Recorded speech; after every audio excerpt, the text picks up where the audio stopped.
দীপু চন্দ্র দাস একটি কাপড়ের কারখানায় চাকরি করতেন। তার যোগ্যতার বলেই তিনি প্রমোশন তার হয়েছিল সুপারভাইজার পদে। আর এই সুপারভাইজার পদের জন্য 3জন প্রতিদ্বন্দ্বী ছিলেন। এই প্রতিদ্বন্দ্বী তার প্রমোশনটাকে ঠিকভাবে মেনে নিতে পারেননি। তাদের সাথে আর্থিক কিছু লেনদেন নিয়ে একটু তর্ক বিতর্ক তার হয়েছিল। তার জন্যই তাকে কারখানা থেকে ডেকে কারখানার কাছে মেরে আধমারা অবস্থায় করে তাকে টেনে হিঁচড়ে গাছে ঝুলিয়ে দড়ি দিয়ে গাছে ঝুলিয়ে পুড়িয়ে দেওয়া হয়। আর তাকে রাউন্ড করে গোল করে 500,000 মানুষ স্মার্টফোন দিয়ে তাকে আগুন জ্বালিয়ে আর স্মার্টফোন দিয়ে তারা ছবি তুলছে, তাদের স্লোগান দিচ্ছে আর উল্লাস করছে।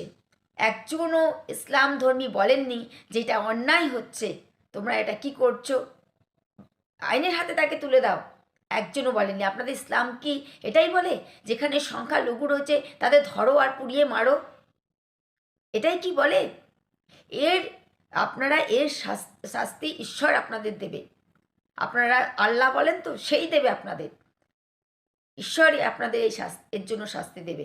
আর আমি ভারতবর্ষের ঘুমন্ত হিন্দুদের বলতে চাই, সেকুলারদের বলতে চাই, আপনারা চুপ করে রয়েছেন কেন? এখন কোন মুখে কোনো কথা নেই কেন? আমি আমাদের বঙ্গমাতাকে বলতে চাই, হিজাব পরে তো খুব এখানে নামাজ পড়তে চলে যান।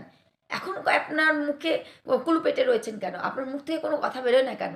ভোট ব্যাংকের ভয়ে? ভোট ব্যাংকের ভয়ে?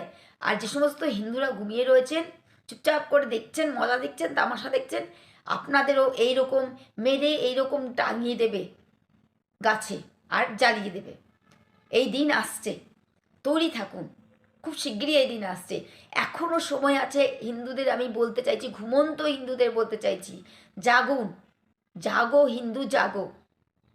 মুসলিম মহিলার মুখে, যেই মুসলিম মহিলা নিজের চোখে ঘটনাগুলো দেখেছেন, তার মুখেই শুনুন, দেখুন ভিডিওটা আপনারা। সে অসহায়ের মতো খারে আসছিল, তারে সুযোগটাও দিছে না তারে কিছু বলার মতো।